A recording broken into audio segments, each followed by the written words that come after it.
Hello, everyone, and welcome to Using Social Media Effectively.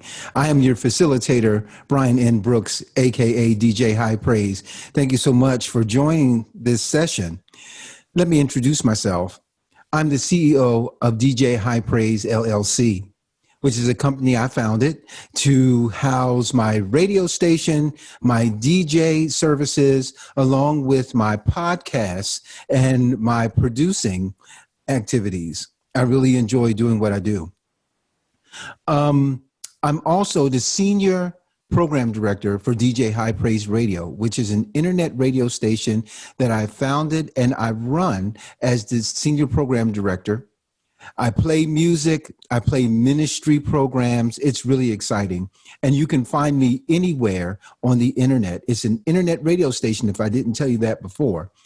And you can type in DJ High Praise Radio in Google or any other search engine, and you'll find me everywhere.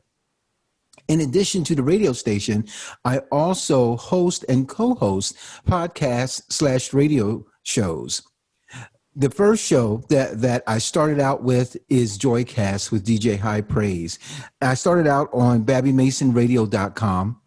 And, you know, it's been a whirlwind. It's been really, really great. I have interviewed artists such as Babby Mason herself, as well as Billy Gaines, Margaret Bell, Vanessa Bell Armstrong, Richard Smallwood, and countless others. It's been really, really a great ride hosting Joycast with DJ High Praise. In addition to that, I have the privilege of co-hosting another podcast/radio show with Babby Mason entitled Comfort Zone. And both of these shows can be heard on BabbyMasonRadio.com. Joycast with DJ High Praise can be heard on BabbyMasonRadio.com as well as Sensational Sounds Radio. And if you search for the show, Joycast with DJ High Praise, you can find me anywhere on the internet. And in addition to it being a radio show, I know I probably mentioned that it's a podcast. You can also listen to it on demand on many of the podcast platforms, such as Spotify and Apple Music or Apple Podcasts. I'm so used to saying Apple Music. So that's my hosting gig. In addition to hosting, I also love producing. I produce the shows that I mentioned, Joycast with DJ High Praise and Comfort Zone with Babby Mason and DJ High Praise. In addition, I produce a podcast for my beautiful wife, Leslie Edie Brooks. It's entitled Think About It with Leslie Edie Brooks, and you can find it as well on any of the podcast platforms such as Spotify and Apple Music. Let's move forward. The objectives for this session is to know the difference between marketing and branding, establishing memorable branding, and understanding the concept of social media marketing. In addition, we'll talk about identifying the uses of various marketing tools, view current examples of social media marketing, identify strategies in selling your products and services. There are two quotes I'd like to share with you. The first one is by Seth Godin, who is a best-selling author. He says, "Build it and they will come only works in the movies. Social media is a build it, nurture it, engage them, and they may come and stay."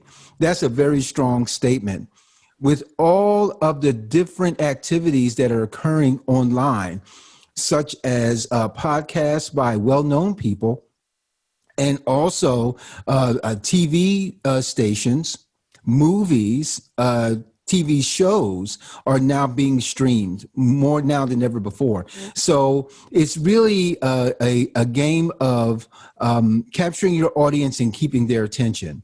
So I hope that opens up some discussion for you, and also, food for thought to think about, what can you do to make sure that your audience is engaged, and to keep them engaged, make it interesting for them. The next quote comes from Margaret Malloy, and she is the Global Chief Marketing Officer at Siegel and Gale, which is a leading global strategic branding firm. And she said, social media is a contact sport. So when you think about contact sports, we think about football, baseball, basketball, hockey, so many other sports that may come to mind.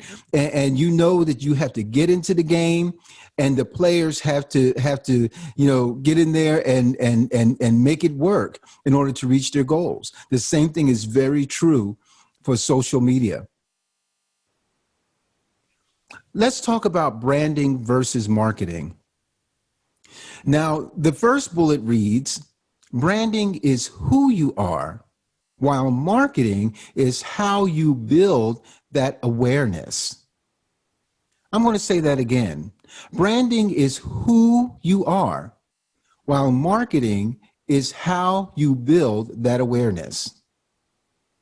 Branding will cultivate what your audience can expect of you. That translates into, in order for your audience to get to know you, you've got to establish a face. You got to establish a presence of who you are, what your company does, what your products and services will do for them, so they can set an expectation of what to expect from you. And marketing refers to the tools you use to deliver the message of your brand. And let's talk about that for a moment. Recently, I would say over the last 10 years or so, we've been hearing a lot of buzz about personal branding, not just for those that are in the entertainment business, but also for those of us that work regular 9-to-5 jobs. I have, in my career, managers that have said to me, we really want you to keep in mind how you present yourself in meetings, while walking around the building, on campus, and just living your everyday life. Your personal brand even comes into play for those of us that have 9-to-5 jobs. So keep that in mind. Think about that as we walk through this session. You may ask the question, what in the world is social media branding? This statement reads, social media branding is about consistently using the right methods to engage your audience on social media platforms. The aim or purpose is to boost brand awareness. And, let's think about that a little bit. When you think about, branding on social media, a lot of times people think in terms of social media, especially people of a certain age, that we think about social media as it's playtime. We can go out there and interact with people that we don't know. We can post funny videos. We can watch funny videos. And, it's just a lot of fun. But the power of social media has increased over time. When you think about how these social media platforms started, it seemed to have been, something that the kids would do while they were in college, such as Facebook. That's how it started, to stay in touch with people that you may run into that may have been on different campuses, that have gone to different schools, and that's how it began. But then it expanded to the general population. Now, everyone knows someone that is on Facebook. Everyone knows of a product or service that they love, or a program, or a celebrity that they follow on Facebook. It's a part of our daily life. It's just as a part of our lives as the telephone. Isn't that interesting? When you look at the bottom of the screen, you can see examples of the social media branding platforms. The first one is Facebook.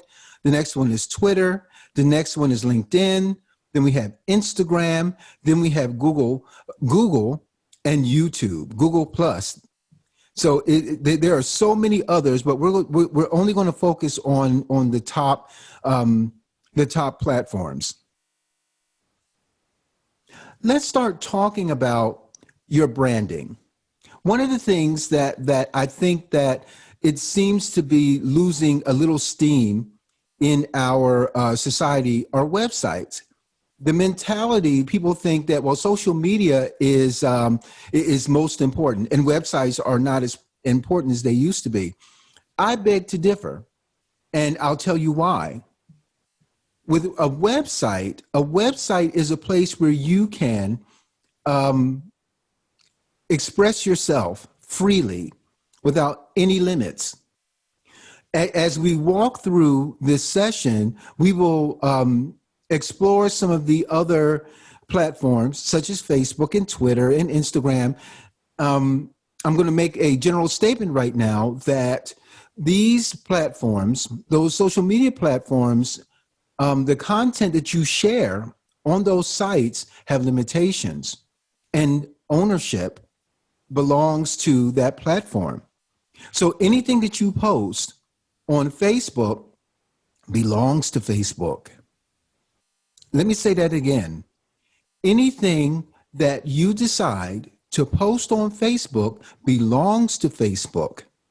That content, you may have been the originator of the content, but the overall content, everything on the site, they can use. That's what that long disclaimer is when you initially set up your presence on those social media sites such as Facebook, that all of that information is listed within those statements. That's why at the bottom, they ask you, do you agree or disagree? And a lot of times, many of us, we don't read that entire document. So we really don't know what we're signing up for. So a lot of times we're signing away our content on those social media sites. So I just wanted to put that out there. So as we walk through the rest of these slides throughout this session, I will point out those aspects. So let's look at websites. A website, also written as website, is a collection of web pages and related content that is identified by a common domain name and published on at least one web server. Some of the features I have listed, such as you have complete ownership of the content, you have freedom of expression, you have the freedom to custom design your website, you have complete flexibility of the website, and it can handle unique branding and identification. I think that's pretty exciting. And as you can see, I have my website, which is djhighpraise.com. And if you visit djhighpraise.com, the content is very unique to my site. It demonstrates my personality and the personality of my company. Now let's look at Facebook. Yeah, and for those of you may ask the question, well, how many people don't know anything about Facebook? Well, you'd be surprised how many people don't understand what Facebook is. So I included this definition that reads, Facebook is an American online social media and social networking service based in Menlo Park, California, and a flagship service of the namesake company, Facebook, Inc. Now, let's walk through some of the features. As I stated before, Facebook owns all content. You have limited expression. You can only express yourself on Facebook based upon the policies of Facebook. You have limited design, meaning that you have to follow the design parameters that have been set up by Facebook. You have limited flexibility. You have no flexibility, that whatever is provided, you have to follow those standards, be it photos, size of videos, types of pictures, content. You have to follow the Facebook standards. And you have a combined branding and identification policy. where you can provide your logo and your photos, but they have to fit within the parameters that are provided by Facebook. Let me say this about Facebook, and it's probably true for some of the other content, social media platforms as well. Recently, there have been many pastors and religious leaders that have had their accounts frozen on Facebook and other social media outlets because of the freedom of speech that these pastors preach the gospel, and they with no holds barred, right? That they just say whatever the Lord gives them. If Facebook or a Facebook user deems it as offensive, the content can be blocked and deleted. Let me say that again. Your freedom of speech, you can say what you want to say, but you also have to take into consideration and ask yourself, well, is this information in line with the content parameters that have been provided by these social media outlets? As I stated earlier during the website space, on the website slide, that you have the freedom to say anything that you want. You're responsible for your content. You own your content. So you have to be aware of the limitations on the social media outlets. So I hope that was clear. Now let's look at Instagram. What in the world is Instagram? Somebody may be asking. Instagram is an American photo and video sharing social networking service, and it's owned by Facebook, meaning that the main focus of Instagram is for videos that are videos more so than sharing text content, as in writings or posting comments, that sort of thing. And the same as we said before, all the content is owned by the social media company. And in this case, it's Instagram and Facebook. Again, you have limited expression. You can only express yourself within the parameters and according to the policies of Instagram. Also, you have limited design. You can only post information within the parameters of the design of the social media tool. You have no flexibility as you would on your own website, that you have to, again, stay within the parameters and policies of Instagram and Facebook. And as I stated before, you have combined branding and identification, that you can use your logo and post who you are, but you have to adhere to the policies of Instagram. Let's move on. Let's look at Twitter. Someone may ask, well, what in the world is Twitter? Well, Twitter is an American microblogging. That's the key word, microblogging. And you may ask, well, what does that mean? Well, you only have a certain amount of characters on Twitter, where you can't write a long dissertation or in some cases a full Bible chapter on Twitter, because the capacity only allows for a certain amount of characters.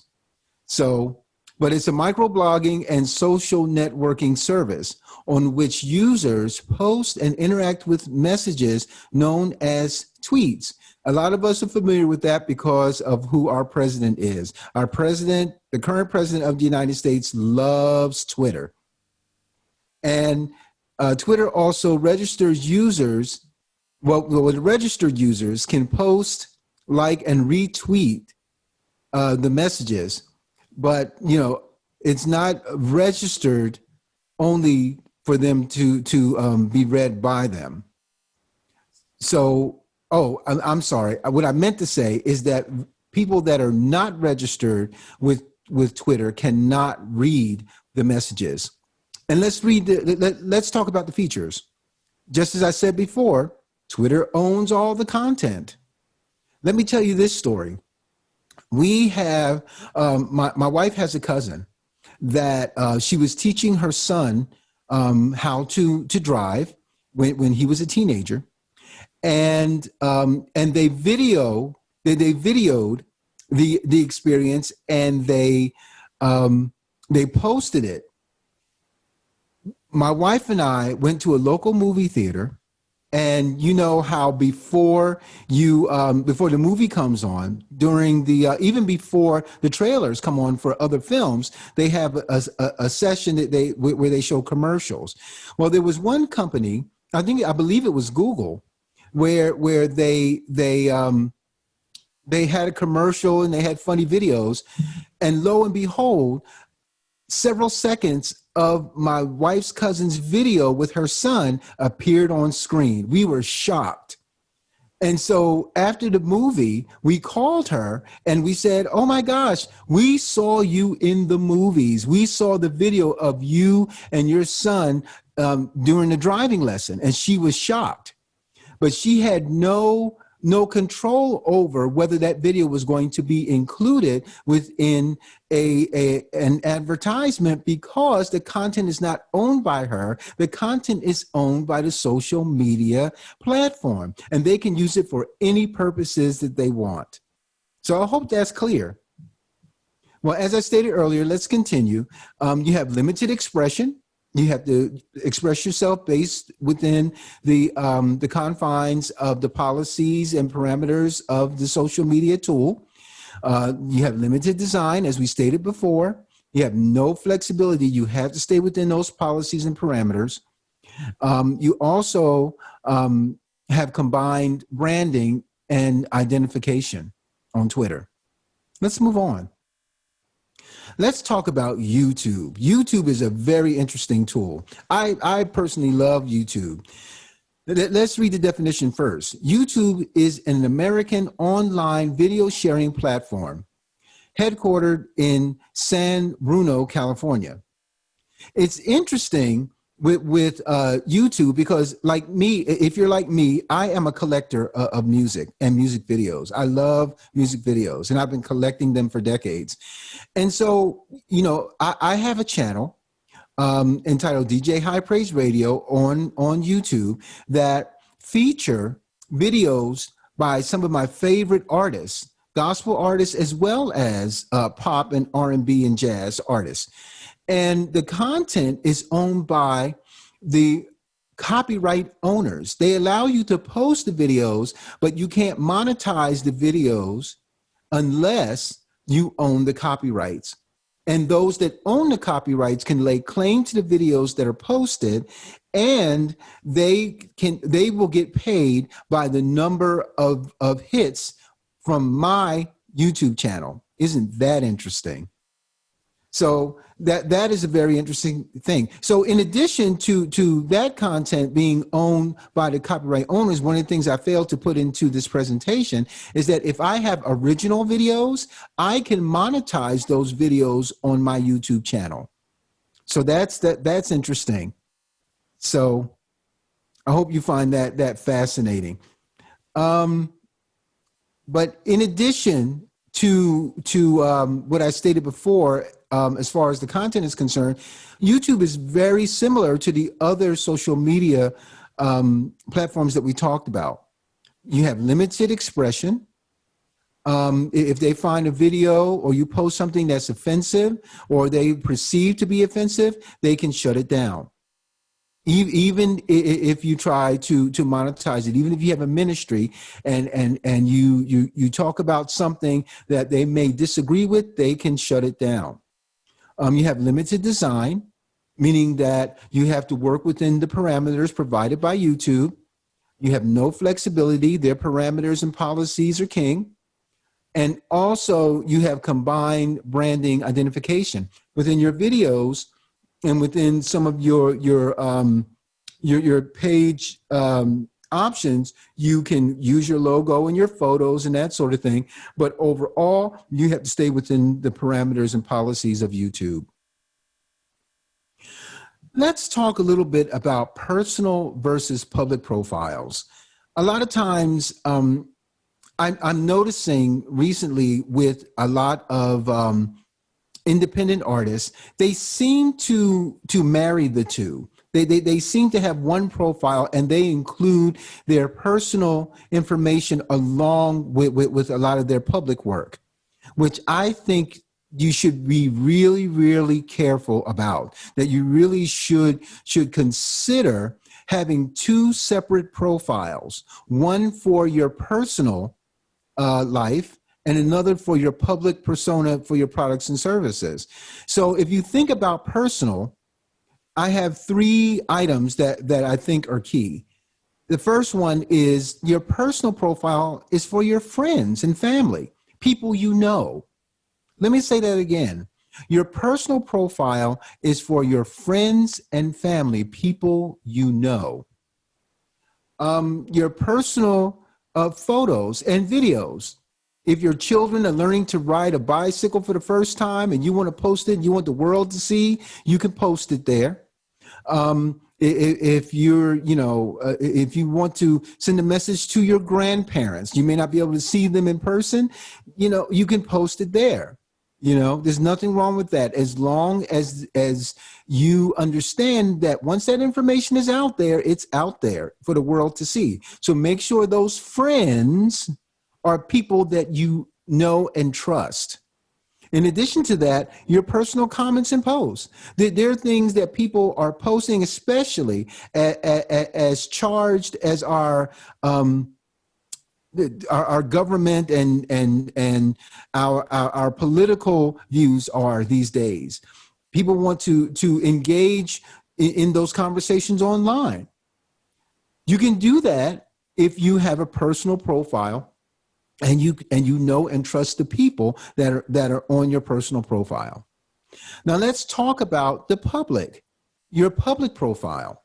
Your public profile is open to strangers, people you don't know.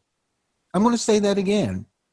As a ministry, as an artist, as a DJ, because you need to understand that you really are a public person when you are in ministry. You become a public person. Just that you're no different than Kirk Franklin. You're no different than Creflo Dollar. You're no different than Beth Moore. When you have a public persona, a public ministry, remember, strangers will have access to you and your ministry. Strangers will be viewing your content, commenting on your content, in some cases copying your content, and sharing your content with other people that you don't know. So I would like to recommend that you don't put very personal things on your public sites. Do not share you bathing your 2-month-old baby on your public site. If you don't want people to see it, don't share it there. That also includes your photos and videos. If there are photos, make sure your photos are related to your brand. Make sure that it's related to an upcoming release or an event that you are being featured or attending or that you are a part of and you'd like to promote it on your site. It's related to your brand and what you do. Also, when you think about comments, brand comments, make sure that whatever you put out there is based upon within the parameters of your brand and what you want to communicate to your audience. Stay consistent. That if your brand does not include politics, do not include your political views on your public persona, on your public site, or your public profile. That's very important to keep in mind. Don't mix the messages because people will become confused. And a lot of times, I'm just going to put it out there, there are entities called trolls online. They have nothing better to do than to find information, find sites, and post their negative views. There are people that do that full time. I'm going to share this really quickly. On my YouTube channel, I have a video of a certain artist that has passed away that features their life story. And the copyright owners allowed me to put it out there, and it's becoming very popular. I have noticed that recently a lot of people that are trolls have been coming to that site, to that video, and have been posting very negative information. I always like to say my block game is strong. I'm going to say that one more time. My block game is strong, and I've learned to not be afraid, to block certain users. To the point that I'm making is that some people, their whole sole purpose in life is to post negative videos and to try to get a rise out of people. That's what they do. So don't be afraid to block people. Don't be afraid to remove them from your site, because it's up to you. The content, the interactions, all of that is a reflection on your brand. So you have to remain diligent. Let's move on. Let's talk about strategies to improve branding. Now, you need to work on your visual branding. Your look should be consistent across all platforms. If you look, let's, for example, if we think about Babbie Mason, if you Google Babbie Mason, you will see several things come up. You'll probably see BabbieMason.com. You'll see her Twitter page. You'll see her Facebook page. And you may also see BabbieMasonRadio.com. If you look at her presence, her photos and her content is consistent across all platforms. Even though she's across all platforms, she's one entity. She's Babbie Mason. And so wherever you encounter Babbie Mason, you will encounter the same feel, the same look, the same persona. I hope that makes sense.